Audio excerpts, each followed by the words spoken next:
WordSpud might be, and it was at the very least, probably still is, the worst Jackbox game that was ever made. It was bad. It was really, really bad. What's up, everyone? How you do? How's it going? What's up? My scrolling's not working. What's up, Unjust Banner? What's up, BB Guy? What's up, Bronetier? What's up to all lurkers out there? How you do? How's it going?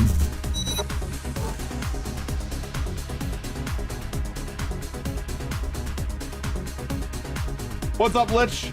How you do? Mit.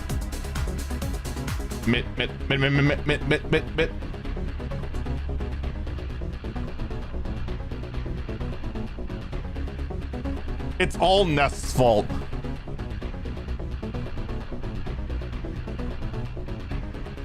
Raid shot callers are just sardines now. The browser with 50 different tabs open. This is only 24. About average for an Eagle Eyes on Tech. That's good water.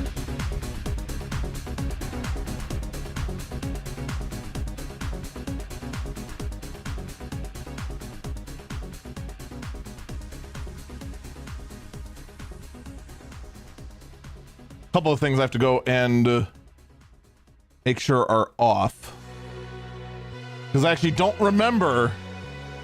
You get self-conscious when you open more than 5. Fortunately, I know I prepped very long to make sure that these are the exact tabs I want and are in a very, very specific order. This is about a good 4 hours of prep work to pick these stories and get them in this specific order. I'm not even exaggerating. You've had more tabs.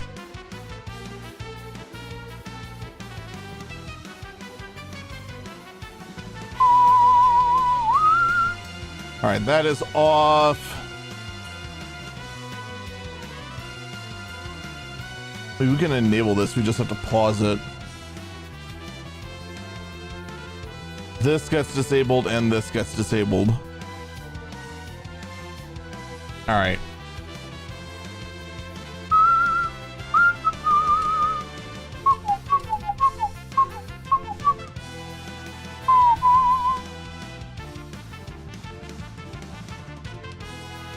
Ever played Digimon?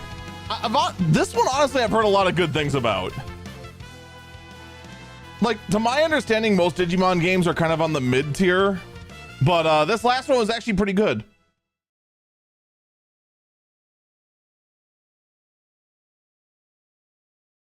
Now, where the heck are my notes? I just had them.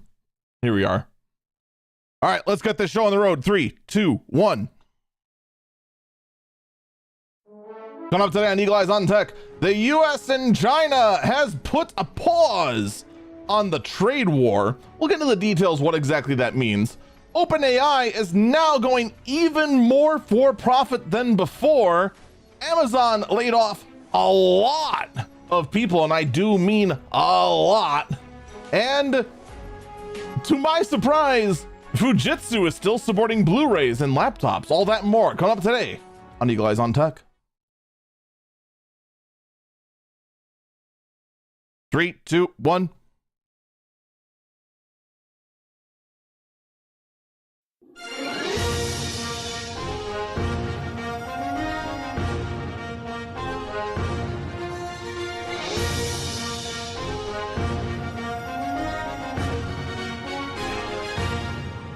Good morning, good afternoon, good evening, or it's 2 a.m. Good morning, this is Eagle Eyes on Tech. I am Eagle Falcon.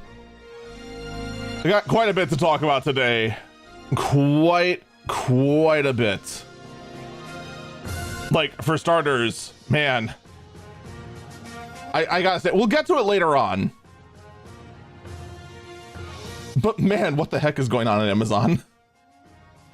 What the heck is going on Amazon? They had another massive layoff wave, and it is affecting a lot, underline a lot of their various departments. We're going to get into all that was affected there. That actually might be the highlight story of it all. But first, I want to get to one story that I didn't report on at first because I literally didn't believe it. Let's first start from the beginning for this story. Modern GPUs use a connector known as the 16-pin high voltage or high power connector. Not high voltage, but high power. All right. This has been a problem connector since the get-go. This is the one single connector now that connects to the GPU on higher end NVIDIA and now higher end AMD cards. And like maybe 1 in every 60 seem to combust. That there just seems to be some kind of problem, whether it be user error or faulty design, that just causes them to melt. I have said that this whole connector should just be scrapped. But we still use it. Not in any of my systems, though. I feel sane. But these connectors still exist. They are still being used, and it doesn't seem to be going away. Cooler Master makes cables for that connector. Okay. Someone in chat, 8 plus 8 is 16. In this case, actually, it's 6 plus 6 plus 4. Because it's 2 rows of 6 pins that provide the primary voltage and wattage and amps. And then 4 sensory cable pins at the very top of the connector to make your 16 pins.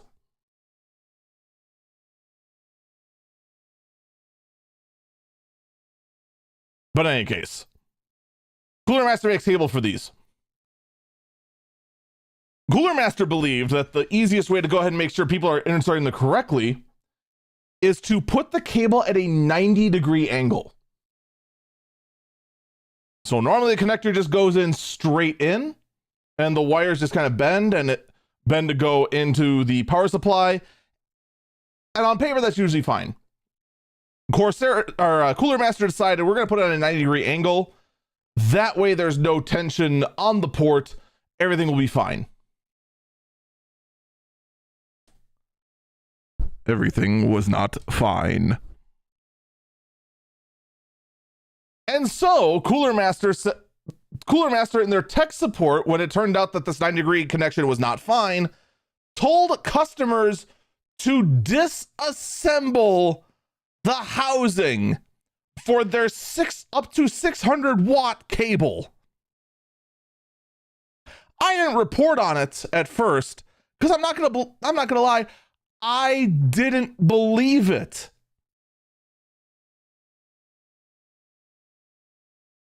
That is so stupid, it's unbelievable.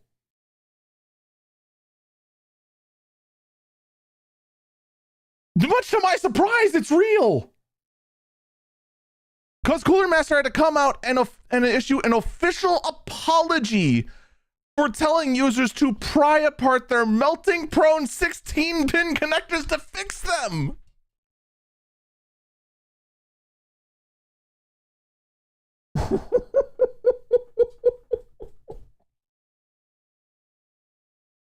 All right. Here's a pro tip for you, okay? If customer support is telling you to do something sketch,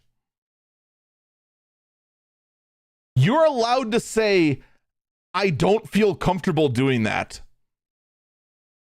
Because let me tell you something, I'm super comfortable around computers.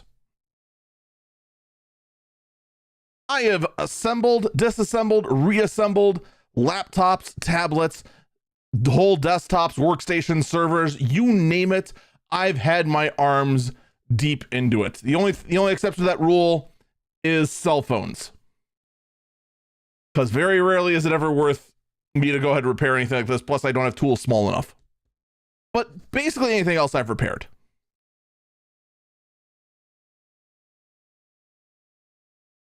If a computer manufacturer told me for the cable that transfers up to 600 watts of power that I should go ahead and pry apart the connector to get rid of the 90-degree bend, first off, my aesthetics. That's not going to look good. And I paid a lot of money to go ahead and have a good custom built computer. And I'm not about to ruin that by taking apart the connector jankily. Second, I wouldn't want to do that, period. I'd just be like, no, you're issuing a refund for this cable, or you're getting me, or you're sending me one that doesn't have a 90-degree bend in it. But Cooler Master has, in fact, said that they apologize for ever trying to convince customers to do something this moronic. And then also went out and then also discontinued the connector entirely. It's gone. We never have to see it again.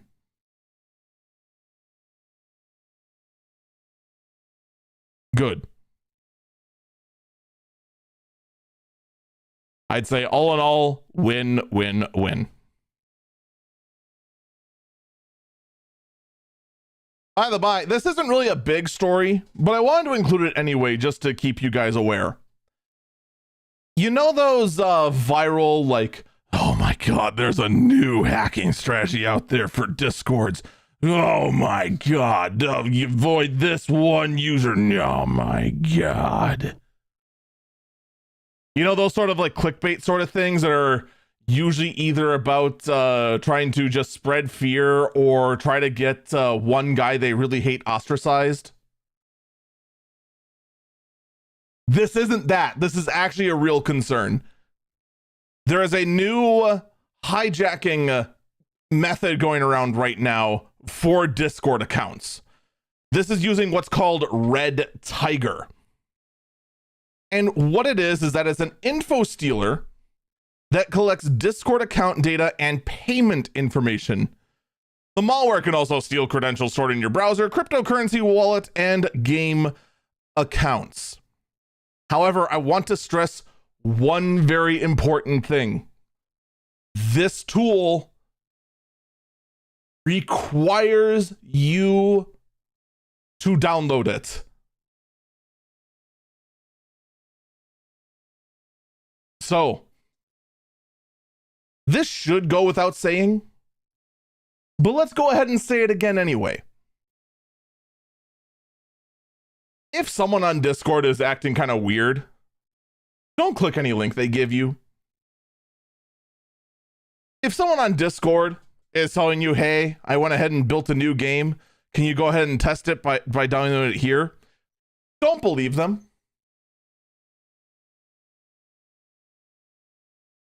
Don't do any of that sort of stuff. Now, Red Tiger is a known piece of malware. Any sort of virus scanner or malware tool like Malwarebytes should detect it. However, just don't download it. That's the easiest way. Don't try to be cute. Download it and then show the would-be hacker the report saying you caught them. Don't even bother. Just don't download it.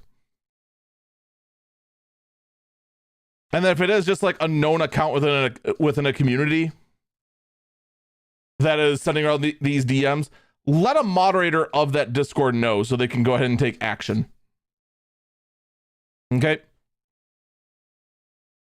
So while this is a new method of attacking within Discord, the methods for avoiding it are exactly the same as every other method of avoiding attacks on Discord. Don't download anything suspicious. Don't go to weird websites. If someone DMs you out of nowhere, chances are they're up to no good. Just trust your gut. If something sounds weird or too good to be true, guess what? It probably is. No ifs, ands, or buts about it. All right, let's get to some actual bigger news. All right. The US and China have agreed on a 1-year tariff truce. So what does this mean? This means that for 1 year, the tariffs that are in place are not in effect. Does this mean that you can expect all the prices everywhere to suddenly drop? No. Because these tariffs are everywhere. To many, many, many, many, many, many different outlets. So, no. The price of everything is not going to very suddenly drop. It does mean that the price of some things may drop. It does mean that the price of things will probably not go up. I say probably for good reason. And also it means that NVIDIA stonk prices also go way up because it means they can go ahead and sell their AI chips to China, who really, really likes AI because they love to go ahead and use AI to send very improbable propaganda of how good China is all over Twitter. Why specifically Twitter, I don't know, but holy smokes, is it everywhere.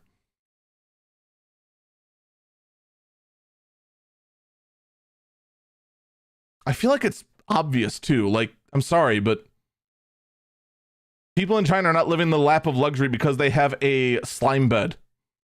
That's not a real thing. Kinda isn't. But yeah, good news on that front. How about some bad news though? Memory shortages are hitting even harder as server DRAM prices are now surging up to 50%, and that other orders are just not being fulfilled at all. We have seen DDR5 standard prices that are not server related already hit some pretty big highs. Now it is starting to hit the server realm because, of course, everyone's now building more and more and more and more and more data centers because everyone wants more and more and more and more AI, despite the fact that the general public is really, really, really, really sick of AI.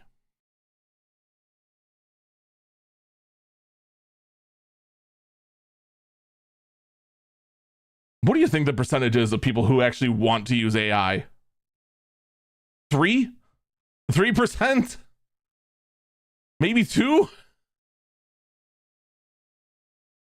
I mean, I'm willing to bet if we polled the live chat here who loves using AI, we'll get exactly one person saying they love to use AI, and that person is saying it sarcastically to try to get a rise out of me.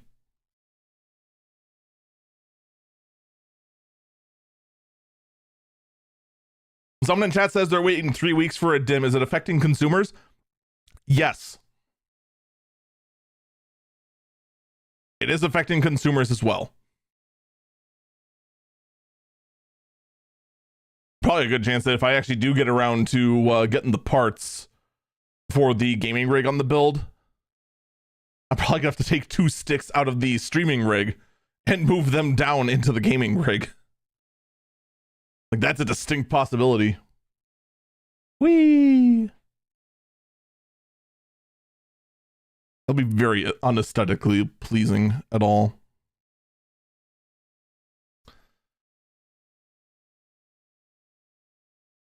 See, there it is. Someone in chat. In a professional capacity, I must love AI.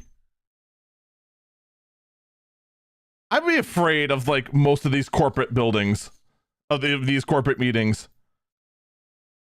Like, it gets to the point where it feels like it must be like a brainwashing session. You love AI. AI is the future. AI is going to make our lives easier. It's so great for everything. And it so isn't. It just gets in the way. Oh, maybe one day, but that day is not today, and it's not going to be tomorrow either. Sorry to say. Meanwhile, though, OpenAI. Speaking of things everyone loves, let's talk about how much we love AI. Oh boy. OpenAI is now taking more responsibilities away from their nonprofit division and expanding their for-profit division. So now we're seeing more and more and more OpenAI, the company that was the darling of everyone because they're doing all this they're doing all this AI development for the greater good of everyone. They're not about profit at all. They're not here to be a greedy corporation. See, the nonprofit section of the company keeps the profit section of the company in check. So they're always looking for the betterment of everyone.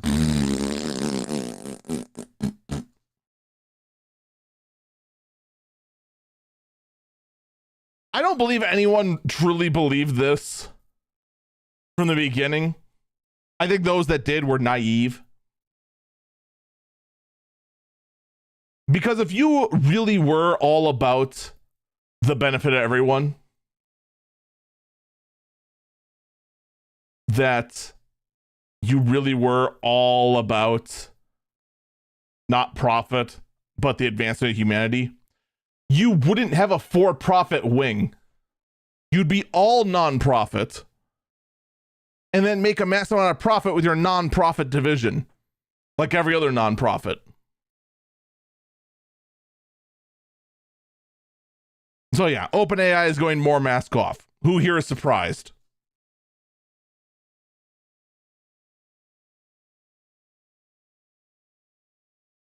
Now put your hand down if you raise your hand. You know better. Deep down, you know better. Here's what's even better about all this, though. ChatGPT is not that profitable. Most of their earnings is from more and more investors.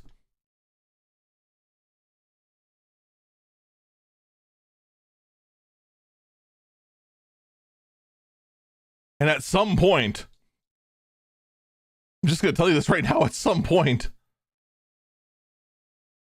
they're going to actually have to make money on their own. Rather than just getting close to breaking even. I am still fully convinced that AI is a bubble. And when it pops, it is going to be catastrophic for so many people.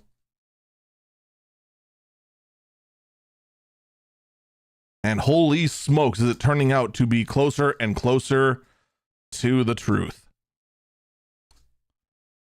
Meanwhile, though, YouTube is forcing AI upon you. Please do not resist. What do I mean by that?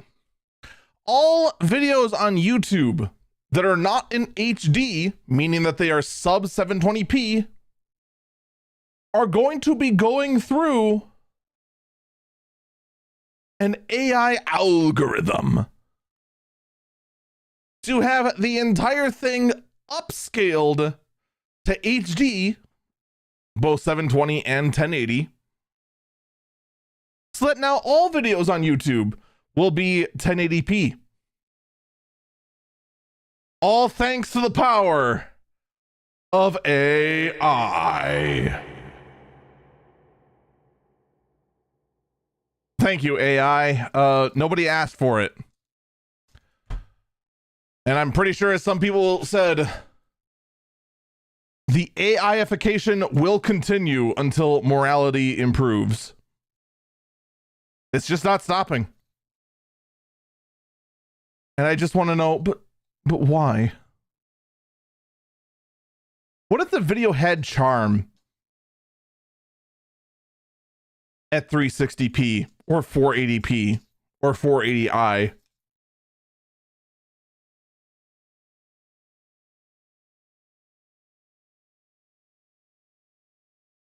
What if there's massive errors introduced when taking it up to 720 or 1080?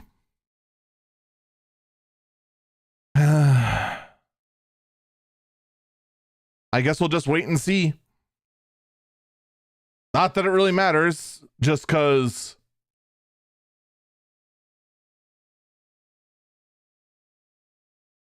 it's just going to keep happening whether we like it or not. Someone in chat said AI dubbing video into your language is already here. Here's the thing, though. As YouTube creators, you have to consent into that. So if I'm on YouTube, which I am, I have the option to let the video automatically be AI dubbed into other languages. Which is extra funny because AI has a hard time figuring out my Midwestern accent. Why, I don't know. It just does. So I'm very curious how many errors are caused as a result of that. And I imagine,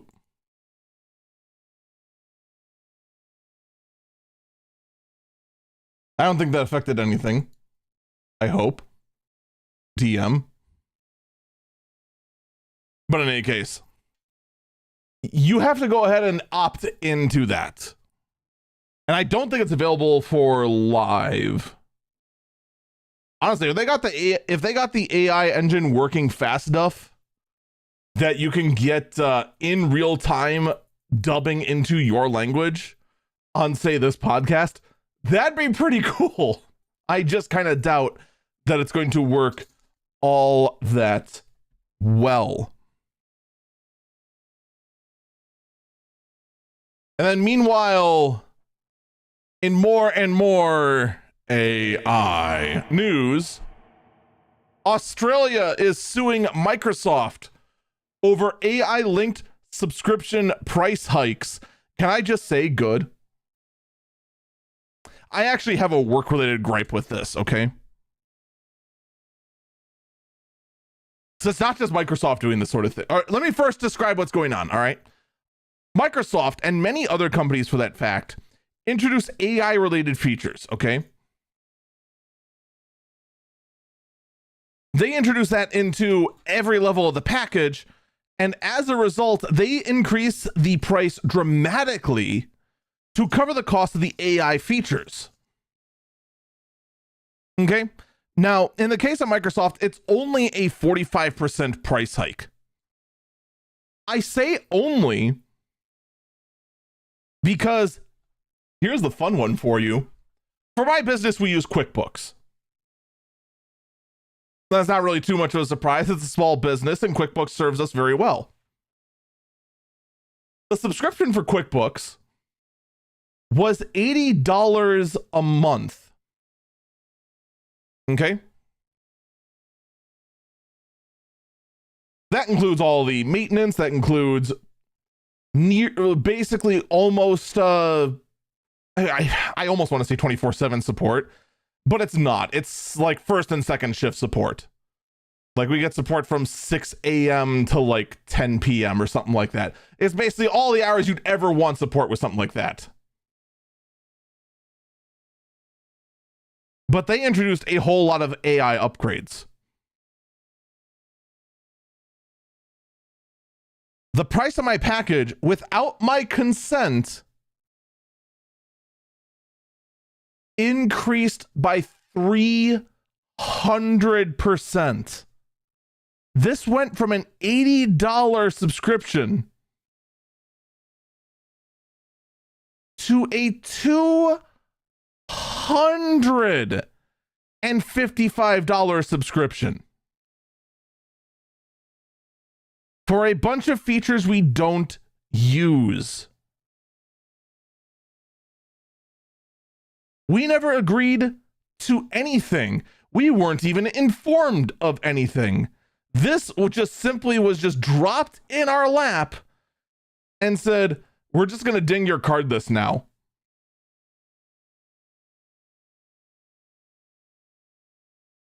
So to say something very similar happened to Microsoft, I'm going to go ahead and say, good.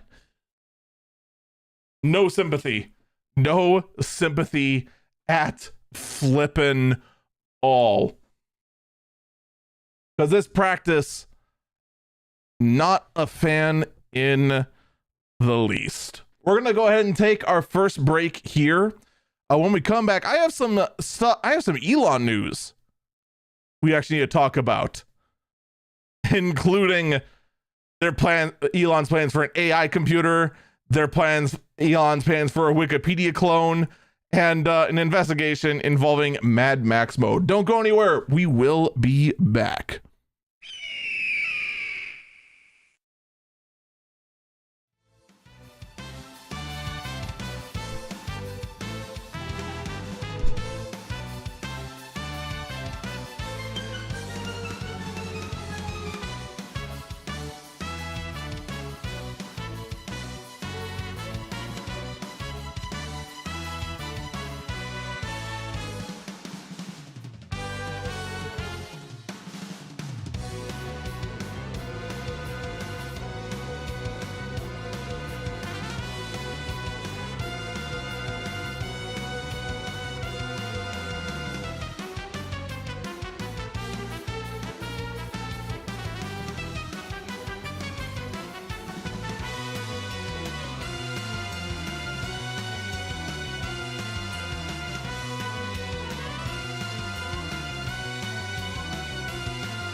Had Microsoft 365 and received an email from my bank about a high charge for Microsoft.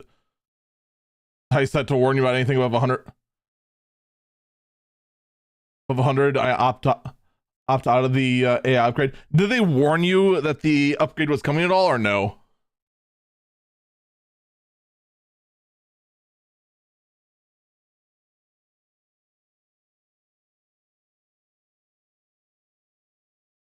It was just kind of sprung on you, or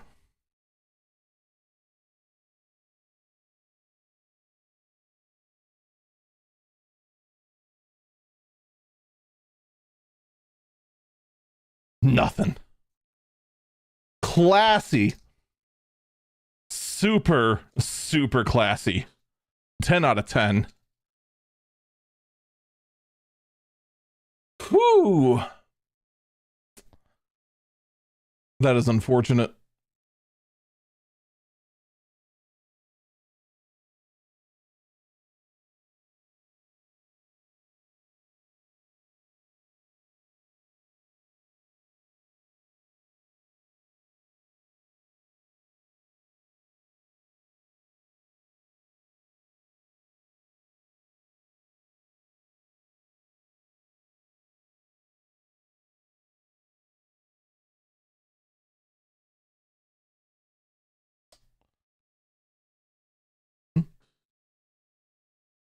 All right, 3, 2, 1.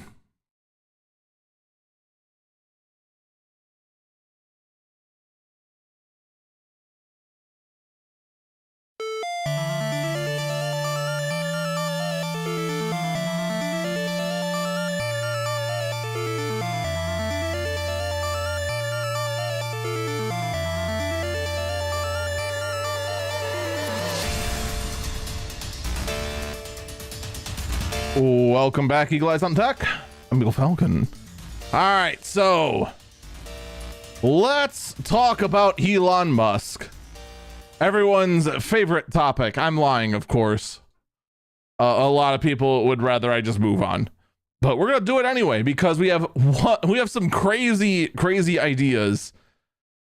Which honestly, I'll be honest, like this one idea isn't the dumbest thing in the world I ever heard.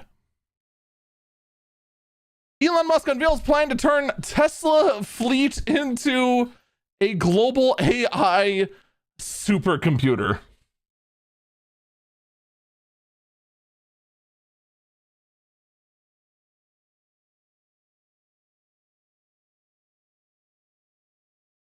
I mean, if the car's not doing anything, you've got a pretty decent computer just sitting there doing nothing but charging. I mean, kind of, why not? I kind of get where the thought process is going from. However, here's my counterpoint. A car is supposed to be driving, or supposed to be flipping charging. Can it please not use compute power while it's charging? I don't want to wake up and find out that my Tesla that I don't have is supposed to be at 80% and I find out it's only at 60 because it was helping 6 other Tesla cars go ahead and generate lewd prompts for someone that wanted to ERP with Grok or something equally insane.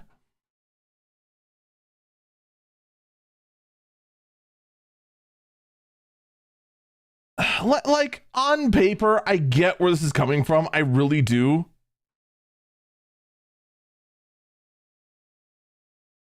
But holy smokes, there are, like, you have to, first off, you would have to opt into this. And considering the fact that it's, you know, the user's power being used for this, they have to receive some kind of compensation. They have to. Of course, the article doesn't mention anything about it. Other than, oh, wait, no, never mind. Tesla owners might earn income by renting out their vehicles' unused computing capacity. Honestly, if the whole thing is just opt-in, I'm all for it. If it's all an opt-out basis, like, say, all the subscriptions we were just talking about, not okay with it. Not at all. Someone in chat says that Grok is basically Skynet. You know, we got so many Skynet potentials out there. we're going to end up in a new form of the Terminator where we have Skynet versus Skynet. Oh no, it'd be Skynet versus TerraWeb. Something along those lines. Like, it's just gonna be the great robot wars of X, the everything eliminator, Amazon,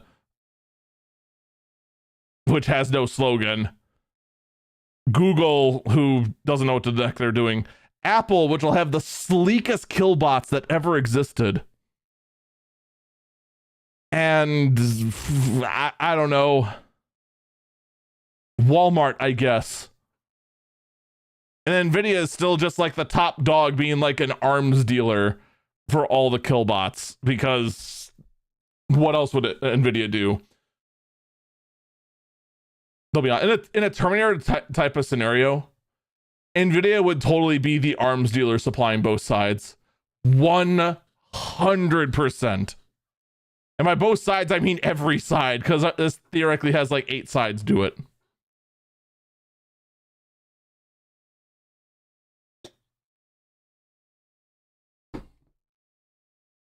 Actually, I don't think in a Terminator scenario like that, Amazon would be much of a threat. They just fire their workforce. All the Terminator killbots would just be laid off.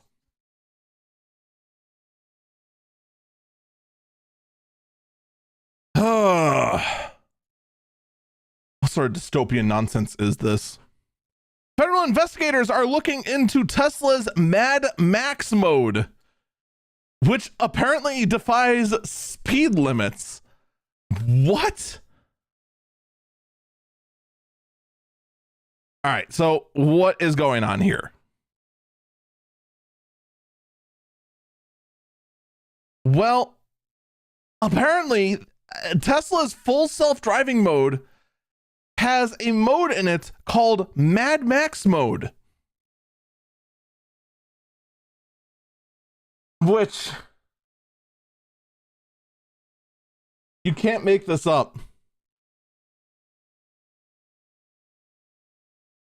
Mad Max mode offers higher speeds and more frequent lane changes than its hurry speed profile.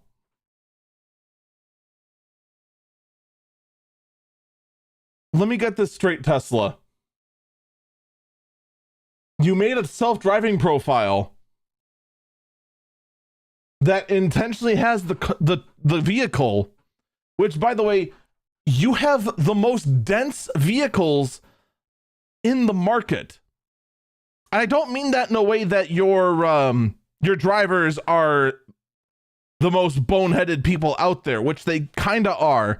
I mean, your vehicles weigh so much more than they look because of the massive battery. If there's an accident involving a Tesla, it is far more dangerous because they weigh so much more and can accelerate so much quicker. Not to mention the Cybertruck being just the world's worst APC on the road.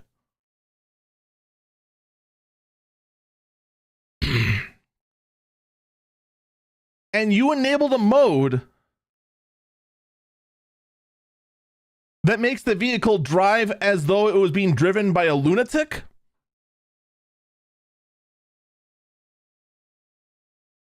Like, I've seen this style of driving in my time out in the roads. People get pulled over and ticketed for reckless endangerment for driving in the manner you're describing.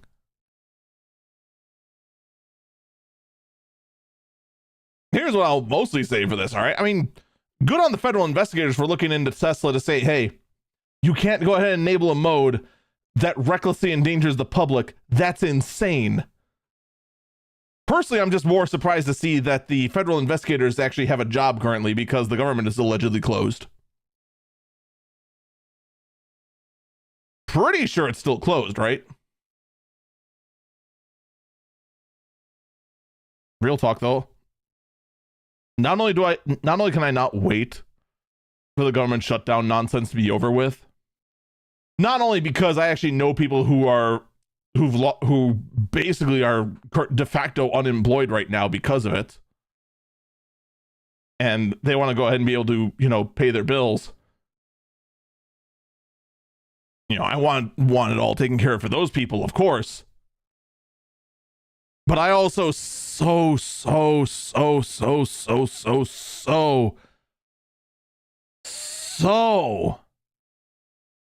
eager to see Congress go and bring Dan Clancy in for hearings and have Dan Clancy explain why are there open racists calling for the death of people on his platform. Oh man, I cannot wait for that congressional hearing.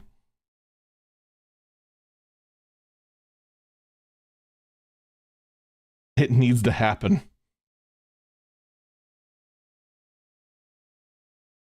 Someone in chat said there's still 10 people working there, all in upper management positions.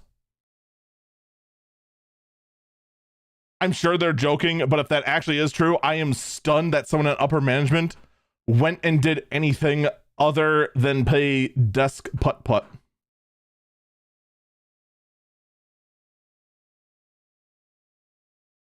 Because in my experience, all people in upper management positions in the companies that I work with seem to do is plan their next golf meet, send a strongly worded email, and then never get anything done. But I digress. Elon.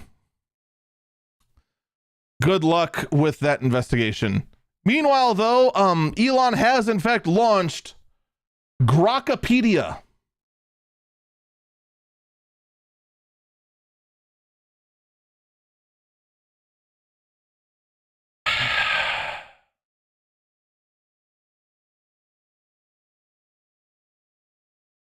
Grokpedia.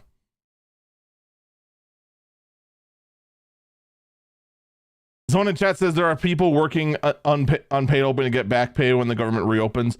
That is fair, and historically, that usually is fulfilled. At the same time, though, this one just seems stranger, but I digress.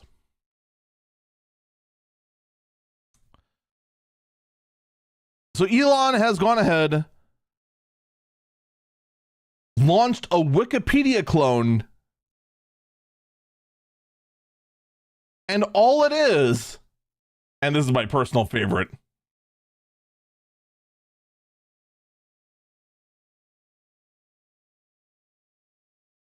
all Grokpedia is an AI built website that was trained off Wikipedia data.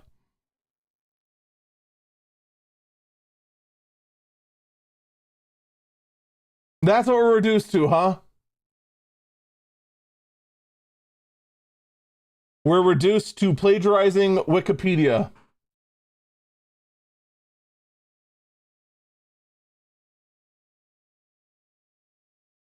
This might be like the smartest move I would expect from a second grader. The worst part is, though, because Wikipedia is all open sourced and community sourced and all that,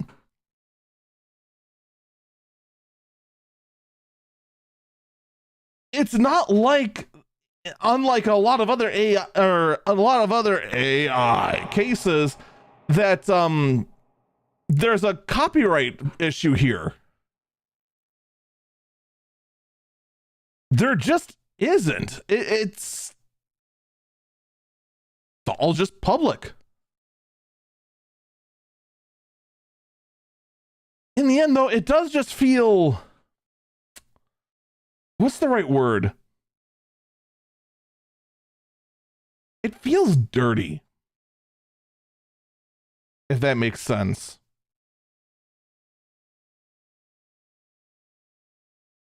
Now, I don't know anyone who's going to be using Grokpedia over Wikipedia other than like the most diehard Elon fans.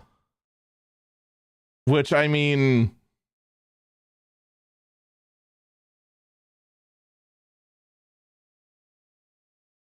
those kind of people are kind of beyond hope anyway. So, I don't know. That's a real thing that really exists. Does it need to exist? I'd argue probably not. But it's real. It's real. It can't be unreal now. Yay. Meanwhile, though, in a world of things that I'm not sure why, but Samsung is bringing their mobile browser to Windows PCs.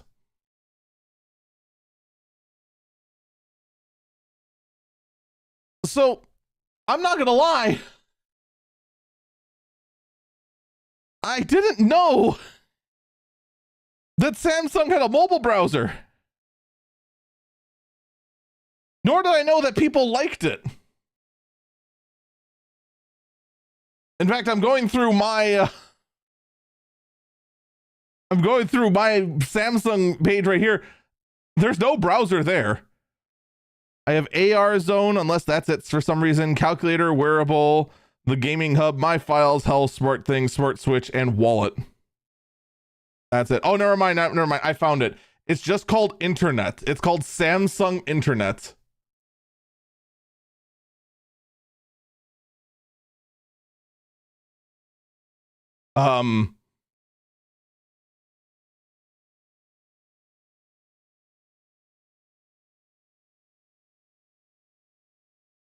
I open it up and the first thing it does is open YouTube, which has a Linus Tech Tips video up front and center.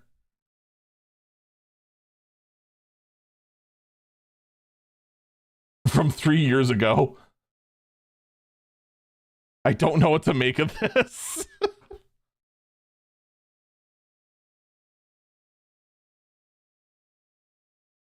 All right, but apparently that web browser is a favorite according to the cult of Samsung, and they're now making it available to Windows PCs.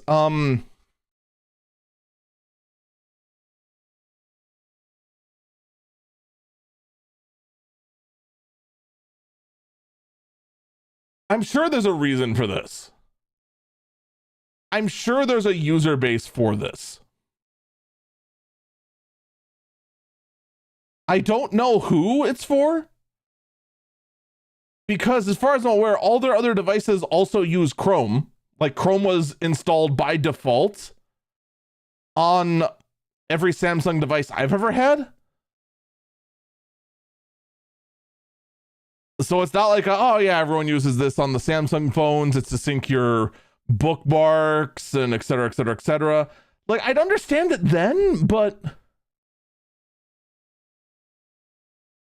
like, everything seems to also just have Chrome.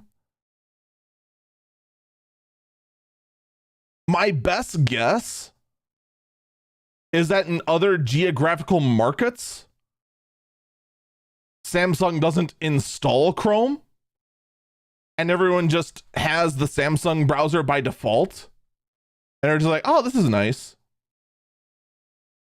and they never bother installing another one. I mean, that's what happened with Safari.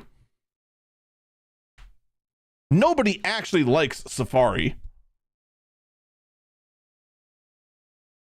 They just tolerate it on their phones because it's the first thing there.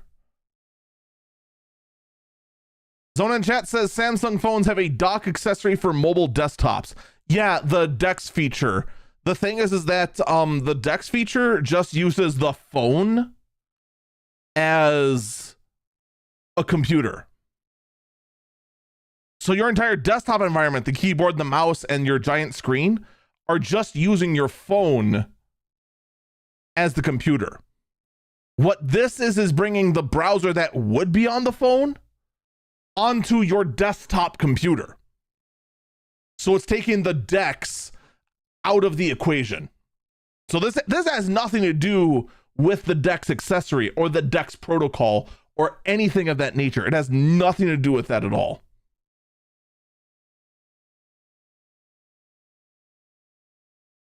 So that's that. I mean, all in all, I mean, as long as you're happy, I guess. It can't hurt anything, right? And hey, maybe it's actually not based on Chrome. It probably is based on Chrome. Let's be honest, though.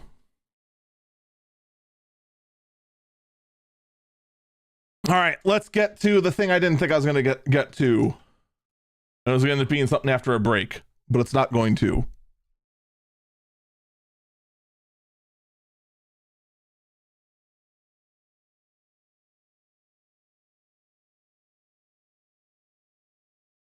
Amazon has laid off 14,000 employees.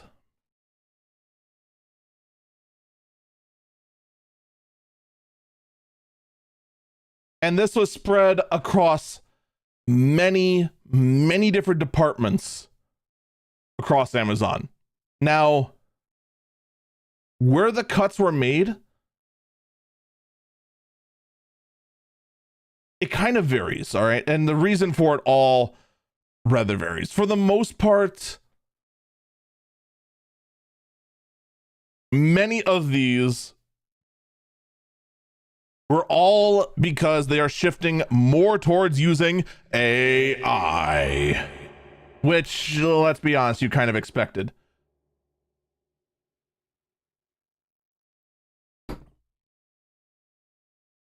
I think you're just going to see a lower quality in work, and the bean counter is not caring because, well, we saved money and labor, so who cares? A sad, unfortunate truth. However, there are some hits that are more significant than others. Twitch, by our estimates now, has lost near another half of their staff,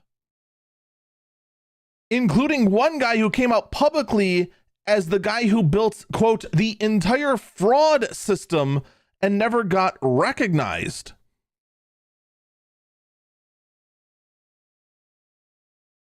He just got laid off from his job, built the entire fraud detection system on Twitch, now lost his job.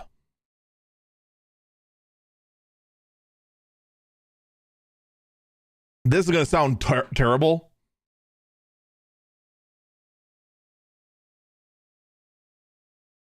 The Twitch fraud system is terrible. And it would not surprise me at all if he was laid off because the system is so bad. The Twitch fraud system has been used for so many malicious attacks where people go ahead and try to cheer a massive amount of bits and then refund it. This triggers the fraud system and then gets accounts banned out of nowhere. And keep in mind, it is very difficult to be banned on Twitch. Like, you can go ahead, yank on the tail of your dog, shock a dog, go ahead and praise mass murderers, and you might get like a day ban, if that. Or you can be a VTuber and just get weeks banned out of nowhere. Yeah, Twitch has a moderation problem like nobody's business, and it's kind of sad, I'm not gonna lie. But if you just want to go ahead and just be a jerk,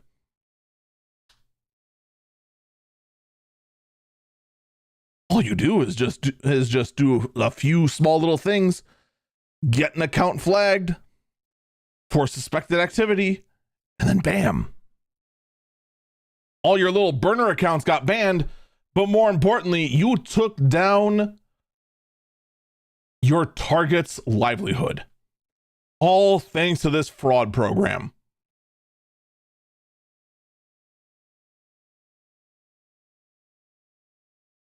So do I think this guy deserved to lose his job because the fraud system is terrible? No, I don't actually. I think if he was fired because, or laid off because the fraud system is so bad, well, that's actually terrible hindsight, because who's going to be the most qualified person to go ahead and fix the fraud system? Oh yeah, the guy who built it. Huh.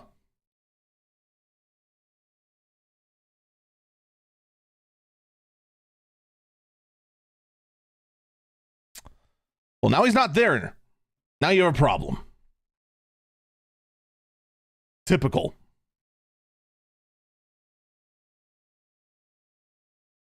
So unfortunately, more and more things on Twitch are going to get worse and worse, because now we have fewer and fewer humans trying to go ahead and manage a company that is already being horribly managed.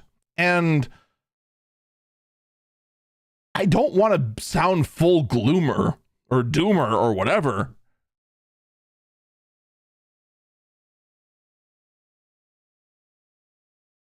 This might just be yet another move by Amazon to go say to the higher ups at Twitch that, hey, in order for you to just not be shut down, this is what we have to do to you.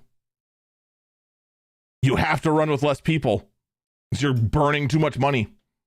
That's all there is to it.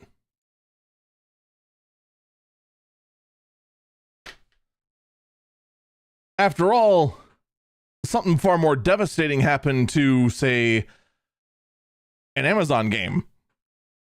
That being New World. New World was also hit by the layoffs. The layoffs being nearly 100%.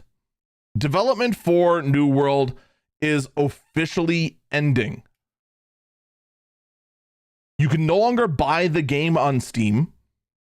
Their latest expansion is being considered the last one. And the servers will be live through 2026. So this game had a great start. New World, without a doubt, had an amazing start.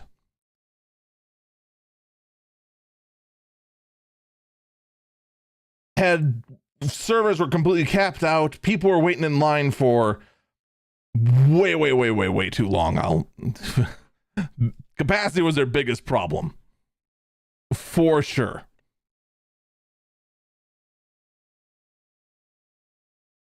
But hey, they had the numbers, they had the demand, they just could never capitalize on it. And now Amazon, their latest wave just said, you know what? You're done. Poof. The end. Never to be seen again.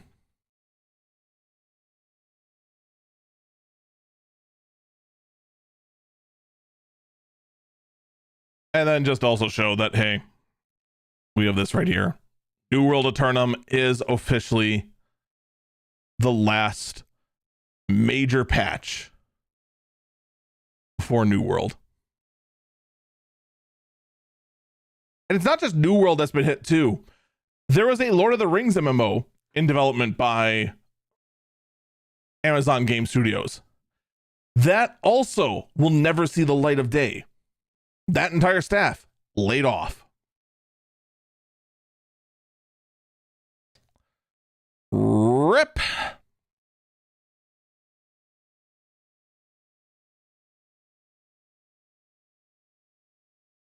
So yeah, it just constantly looks like no matter where we look at Amazon, we just see more and more people being laid off. Some other people were saying that the Amazon Echo department was also suffering some layoffs, but I could not get any additional confirmation on that at all. So unfortunately, all we can do is just wait and see what exactly happens. It just is what it is. We're going to take another break here, probably our last one. When we come back, I want to talk about some AMD news. And then also, of course, the strange stories that we have for the week. Don't go anywhere. We will be back.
Just getting the next game ready right now while I was waiting.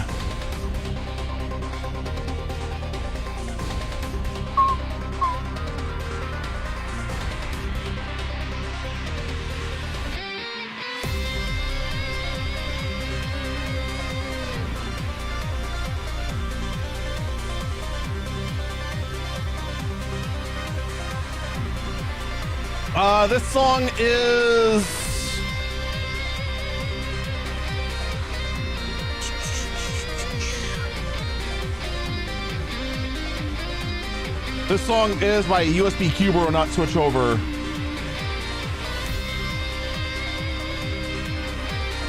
In Fulgur and Fire. Final Fantasy XIV Dawn Trail.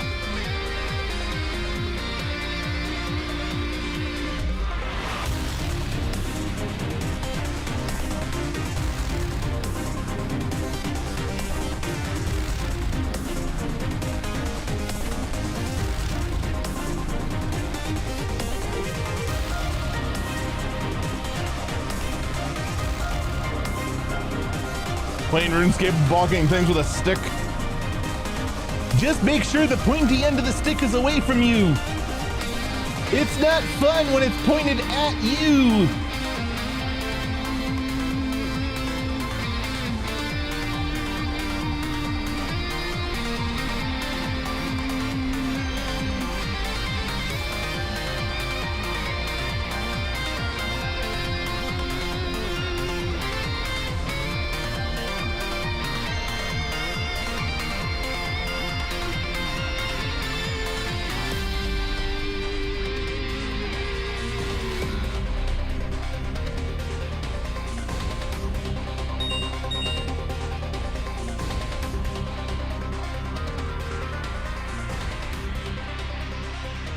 I think that was loud enough you guys heard it.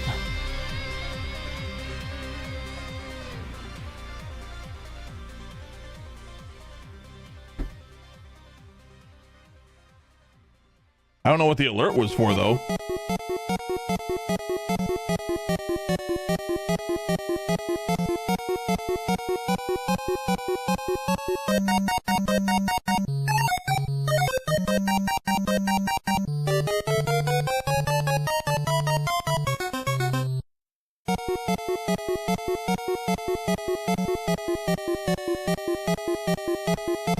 Rain possible overnight. Shut the f up.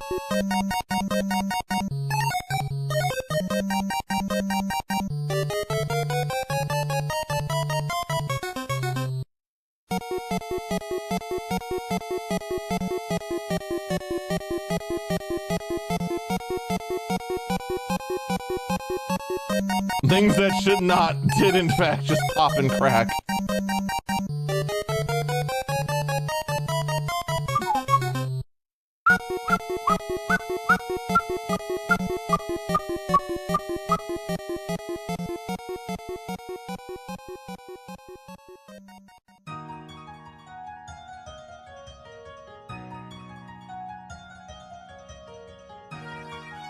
There we go.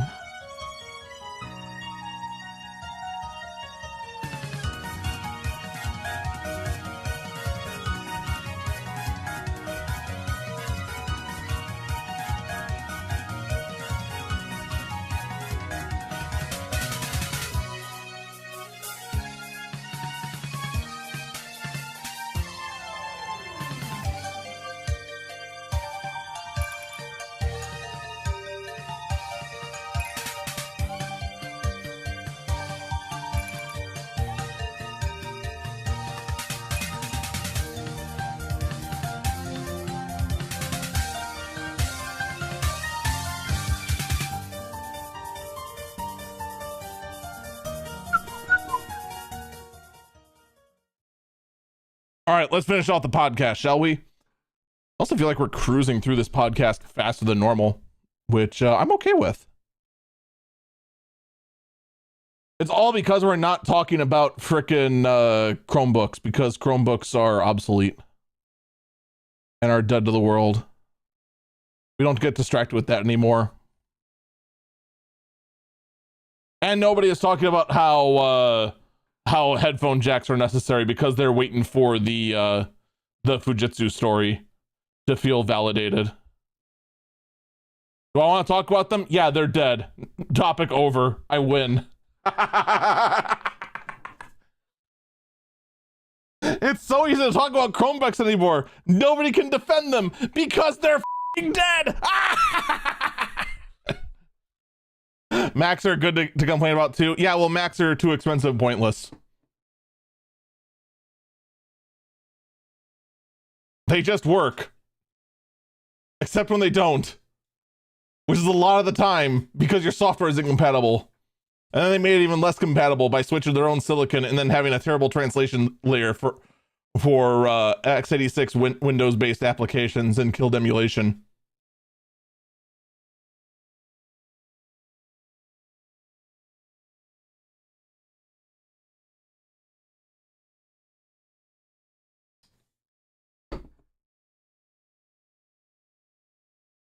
Should have invested in Rosetta, man. And then they didn't.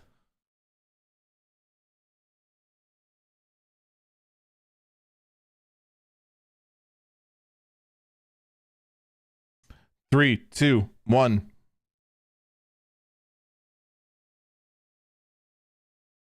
Actually, not sure which one to use for this one.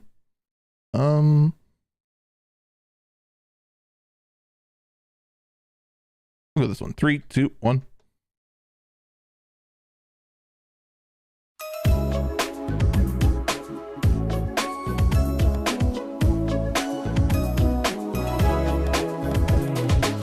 Welcome back, Eagle Eyes on Tech. I'm Eagle Falcon. All right, so this one is special. YouTube has actually lately had a lot of their automated systems go ahead and take down videos and then striking the channel that had their videos taken down, saying that the videos were, quote, harmless or dangerous content policy. That's what the videos were in violation of. You know what these videos have been in violation of? Software modifications. I'm dead serious. That was weird. I'm dead serious. That is in fact what all of these have been in. have been in violation of this one.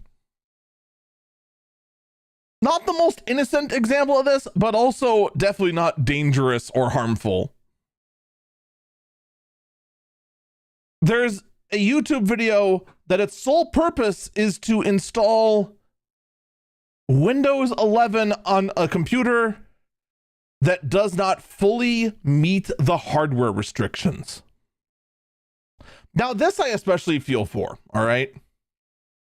I have several computers that no longer are operable on Windows 10 because support has ended, and Windows 11 will not support them because they do not have trusted platform modules.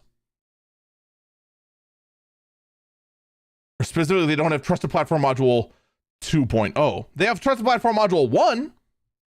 They have plenty of hardware for them, one of which having two 12-core CPUs. By the way, I think I have a use case for that computer, but I'll save that for another time. A couple others now being quad cores that are now just going to see a landfill because, well, they're obsolete now. One of which I still game with, but eventually it's also going to be replaced. And in the end, what do we all have to show for it but just one little restriction on Windows 11? Well, if you can't afford a brand new PC and you still want to go ahead and be a good bean and upgrade your system so that you have all the latest security updates, this sort of video is required. Or rather, these sort of instructions are required. YouTube, however, took them down, citing as harmful or dangerous.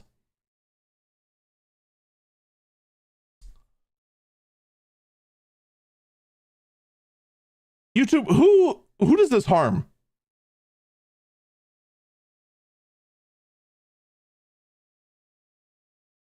I'm serious. A YouTube video telling people how to bypass Windows 11 account restrictions. Who does that harm?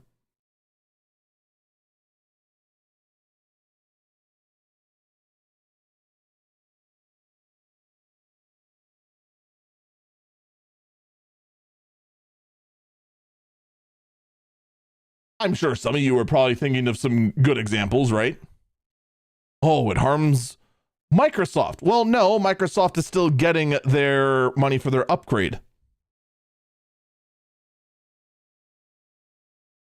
Oh, well, it harms Dell or HP or Apple or some PC manufacturer that could have gotten a good sale out of that. If they're resorting to a sketchy YouTube video, they most likely do not have the money to just upgrade. Because let me tell you something about computer users.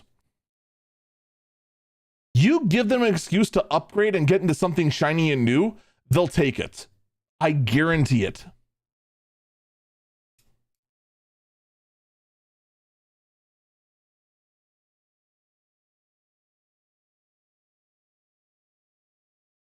In this specific scenario, I would argue this harms no one. This isn't dangerous to anyone other than the user, who by the very nature of their search already knows they're taking a risk.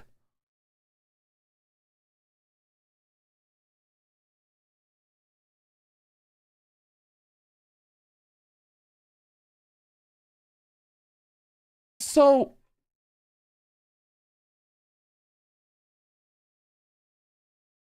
I really want to know, are you just doing this for Microsoft's sake? Is Google just going ahead and just saying it's dangerous because Microsoft just wants to say, no, you can't go ahead and do that. It's got to be by our rules.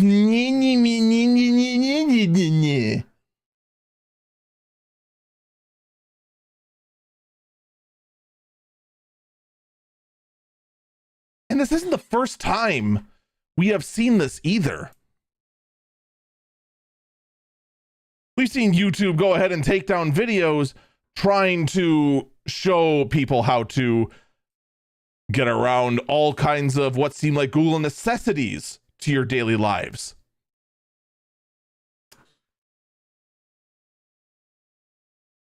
Well, who does that harm Google? Oh, yourself. Man, you think you have a bias in that? Or heck, my personal favorite, a YouTube video telling people how to use Ersatz TV, an open source program that just lets you take your own videos and make a digital TV channel with them.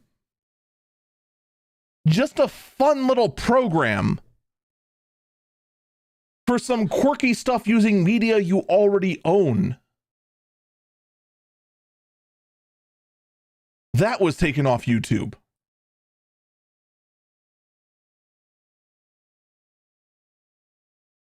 So I'm not gonna lie, this is showing a trend on Google's part that doesn't look very good, like at all. And I, for one, am just kind of a little worried that Google is just casually doing this kind of thing. But I guess in the end, it just is what it is. And anytime we hear more and more people say, hey, my video is removed because it was considered dangerous, well, we then just know that, oh, it's Google playing ball for someone.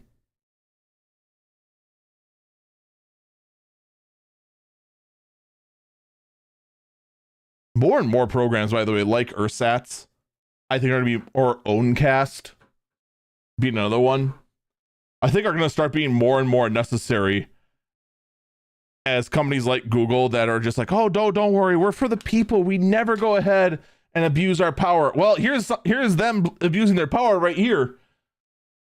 So all of a sudden, things like Owncast and other competitors might actually be needed.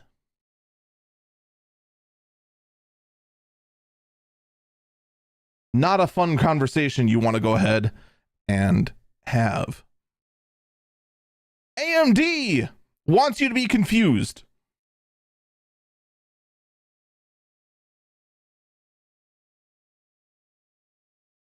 That is my only explanation for this. Because AMD is now rebranding some of their CPUs, and now we have Ryzen 10 and Ryzen 100 series processors announced, which are actually Zen 3 Plus and Zen 2 processors. By the way, we're on Zen 4.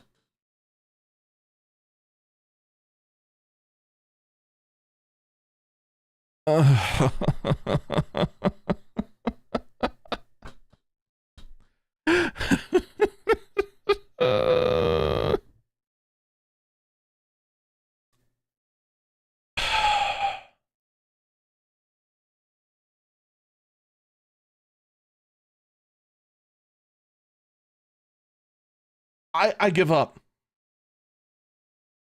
I give up.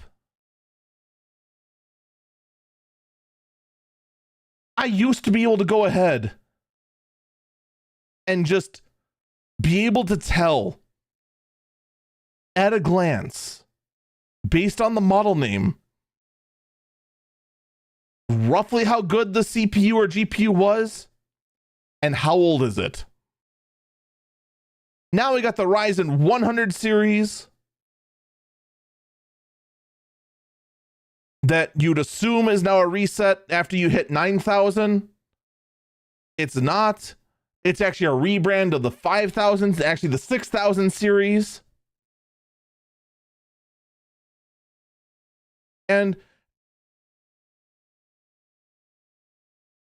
like, I feel like your only course is to look up the CPU model for every single one and then determine what generation is this, and then the rest of its specs from there. Because you can't trust the model name. The model name might as well just be a serial number at this point. I don't know how you look at this any other way. Like when you've got, you know, an HX 300 and an AI Max 300, but you also have the 740 and the 5000 and the Ryzen 100, but the Ryzen 100 is actually higher end than the 200, and you can't keep track of this all. It's insane. Like, okay, Intel just went through this, all right? Intel just went ahead and did this very similar douchebaggery, all right? It's really stupid and no one likes it. Like, it just is what it is, all right? It's terrible, it's dumb, and people are frustrated with it. All right. But that's just Intel for you. They're just throwing stuff at the wall to make it stick. AMD, you're at the top. You don't need to be deceptive. What do? You're going to go be deceptive because your competition is doing it.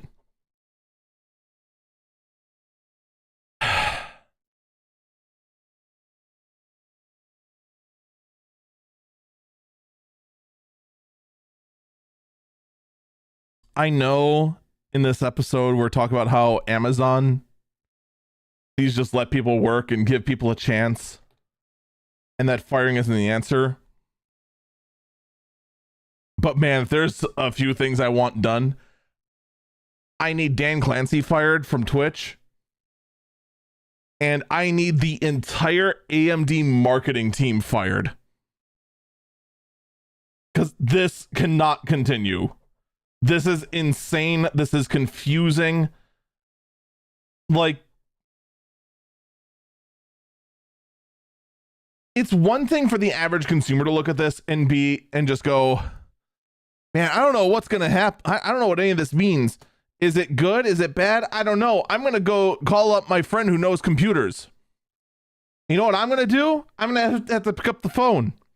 And I'm going to have to go, I have no idea, because AMD's numbering scheme doesn't make sense anymore because they just changed half of it, and the numbers they changed are actually old CPUs, and you don't actually want them even though they sound new, and I don't even know what's going on anymore.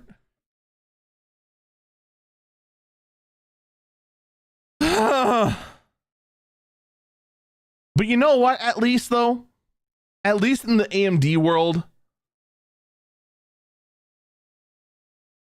they do go ahead and at the very, very least,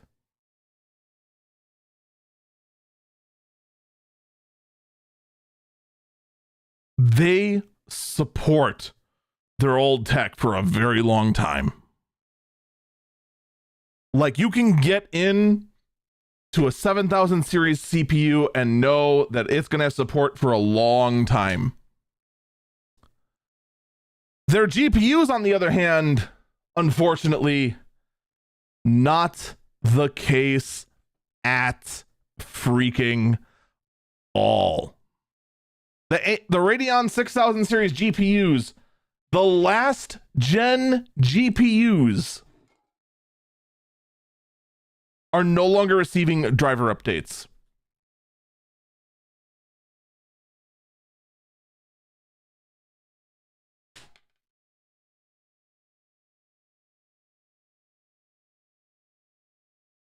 Really? Really? We're just gonna, really? So, you're trying to compete with NVIDIA. NVIDIA gives driver updates for the last 4 generations of cards. Like, for all the greed that NVIDIA has, they still at least support and develop drivers for their older cards. You, on the other hand, AMD, you want to go ahead and build up that customer trust. You want to go ahead and say, hey, we're not going to treat you like NVIDIA. We're going to do you good. And then you do this.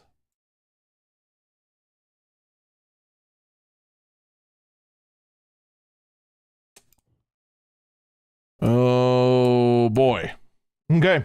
Cool. Cool. That's just fan freaking tastic. Well, I mean, what else can you say to this? What else can you say?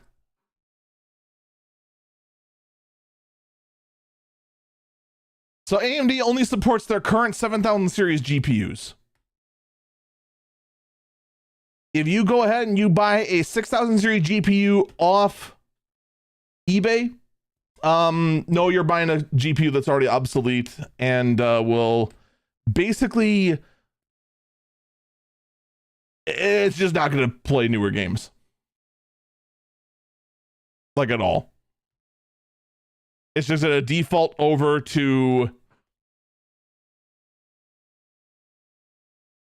just baseline DirectX functionality or whatever, and provide very, very, very, very, very subpar support compared to what could have been with actual proper drivers. What kind of message does this send?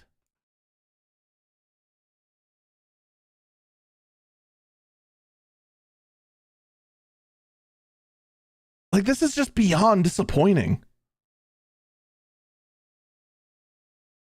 Because now I look at this as someone who's now trying to build, you know, newer computer once he's got the money. And well, crud, I guess if I do upgrade the GPU, it's gonna have to be NVIDIA. Because after 2 years, my AMD purchase will already be obsolete, and at least the NVIDIA one, despite the fact that I hate the practices of the company, is still at the very least going to provide me a minimum of 4 years of good, high quality gaming. There's going to be drivers for longer than that, mind you. But at the very least, I can count on it for 4 years of solid performance before it starts becoming a bit too old to expect top tier performance out of. But even then, you might be able to squeak it along for a little longer. The AMD ones, no. You're going to be back to base SDKs only 2 years after making them.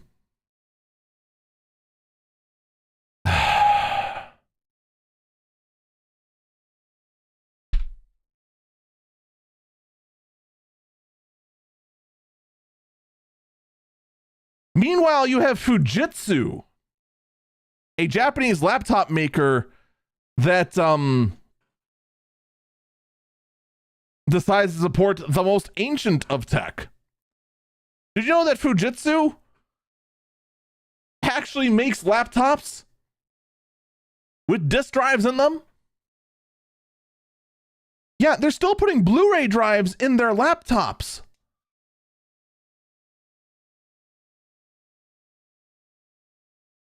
Bro, if your internet goes down, you can still pop a Blu-ray in and still watch movies until your laptop battery dies. Like, I haven't needed, I admit, I haven't needed a disk drive in a long time. I've found ways around it, and even when I'm recovering old media off a disk, I've got a USB one. I don't need a built-in internal disk drive, but man,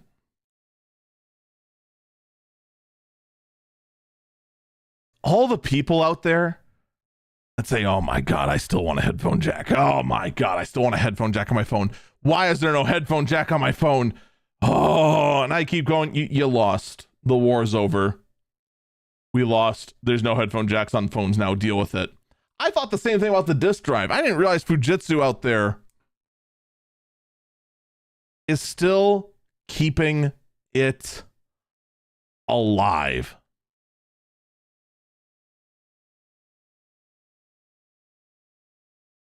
Someone in chat said it's good for Redbox movies.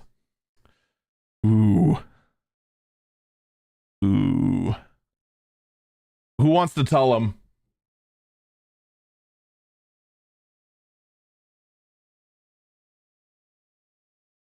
Does Redbox even have any machines left?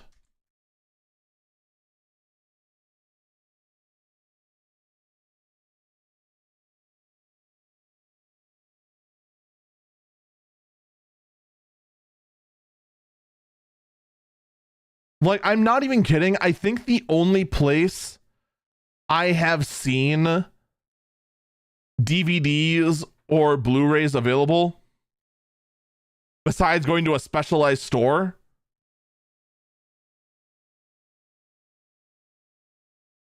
oddly enough, has actually been at a truck stop.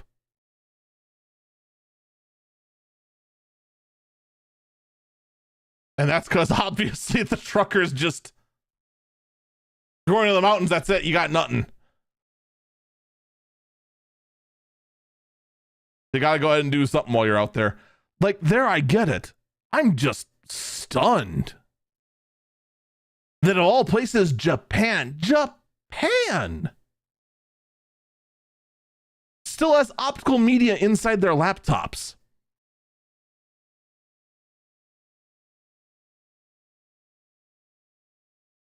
The country that brings minimalist to a whole new level.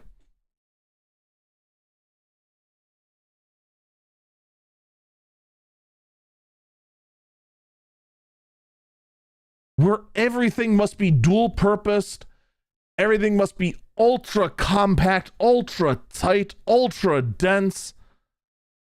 But the laptop, there. We're going to keep the disk drive in there.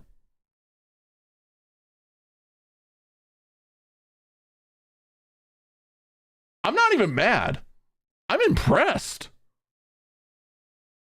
Sometimes traditions live on.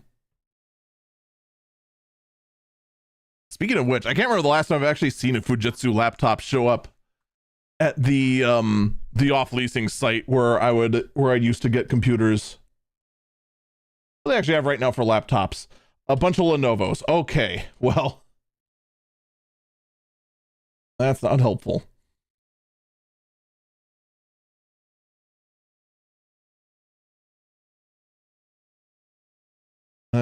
There's also a commercial electric riding lawnmower and a propane powered floor sweeper. Yeah, that sounds about right for them. That sounds about right for them. We should get back to stories. All right, yeah, we should. Let's instead talk about the home robot that is now officially available for $20,000. That it is not self-operated, but piloted by another person remotely. So you can now teleoperate your various chores via a $20,000 robot.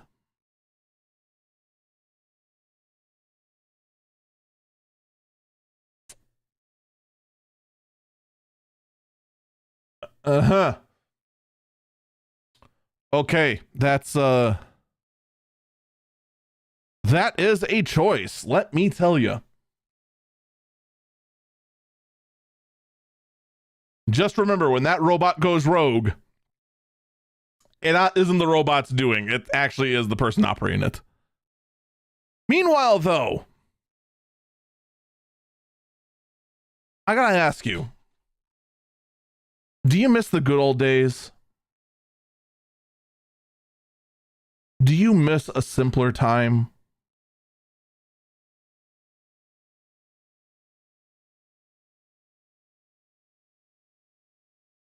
back when computers only had megahertz, they had a turbo button for additional stability. Nobody cared about copyright claims, and everything was just a simpler time where people went on the internet to enjoy a hamster dancing. Do you miss those times? Well, I have good news. You can now experience the worst part about those simpler times, all thanks to this Raspberry Pi being modified that lets you hear the signals of the Wi-Fi.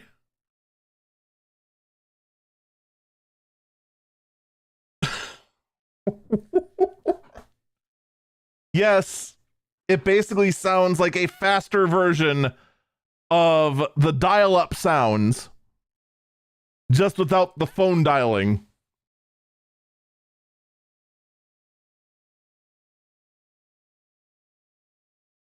Like, this is cool for a science fair project, but I have to ask, why? Why are you done this? Why would you do this? Just why? What did we do to you?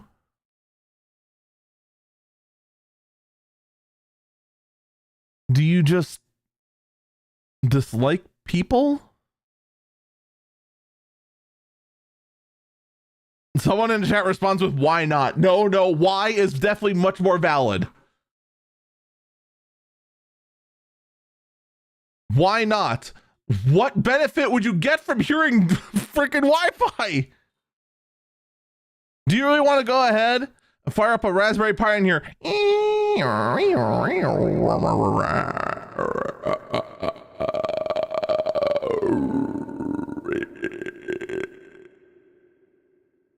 There's no benefit to this.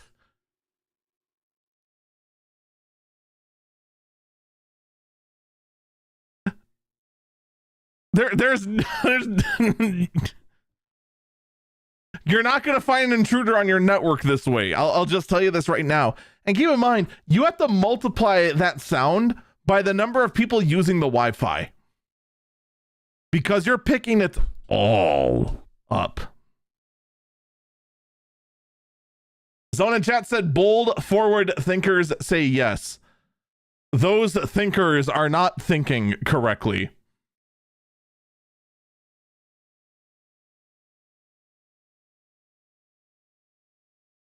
Someone in chat says it could make a great April Fool's Day joke. That right there might actually be the best use case for this. It might also be the only use case for this. Congratulations. You found one valid use of this horrible idea. You may now go to your local grocery store and purchase a single cookie on your own dime. You have my permission to spend your own money. That's the most you're going to get. And finally, we turn to the last burb, the last story of the day, the weirdest story of the week. Ladies and gentlemen, mushrooms. That's it. That's the story. Mushrooms. Mushrooms.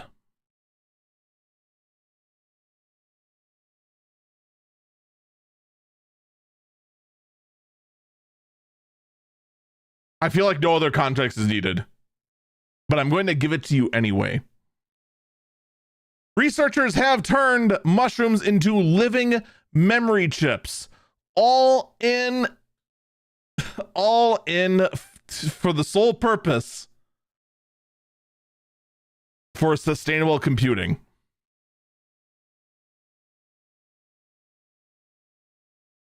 All right, so I swear this is becoming a series almost. So we have a bacteria-based CPU. We have mushroom-based RAM. I'm pretty sure we also have mushroom-based substrates, circuit boards, to actually connect everything.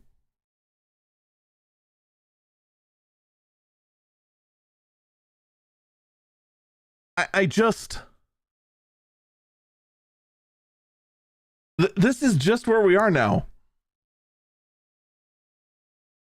More and more, closer and closer and closer, we're just getting to the elvish druids being able to go ahead and just make and grow their own computer. We're just missing a GPU and some kind of interface or screen or something, all being completely organically grown. And then, and only then, will the Night Elf Druids be able to grow the computer that they can play Doom on. Folks, that is going to do it for this episode of Eagle Eyes on Tech. Thank you so much for listening. And I do encourage you to check out my other works, youtube.com/EagleFalcon and twitch.tv/EagleFalcon. Take care, and I hope you have a great day. Bye-bye.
I like how during all of that, the only question that was asked was, does this mean you can finally eat your computer? I mean, I guess, but here's my counterpoint. If you do get a completely organic computer that is technically edible, just let me know what psychedelics you end up on afterwards, because I got a feeling anything with that much electricity running through it, something's going to break down very quickly and probably produce something that's going to react very badly. Your entire computer is just going to be nothing but magic mushrooms. Actually, wait, does this mean that if the computer actually did end up becoming magic mushrooms, with your magic mushroom based computer, could you get arrested for possession?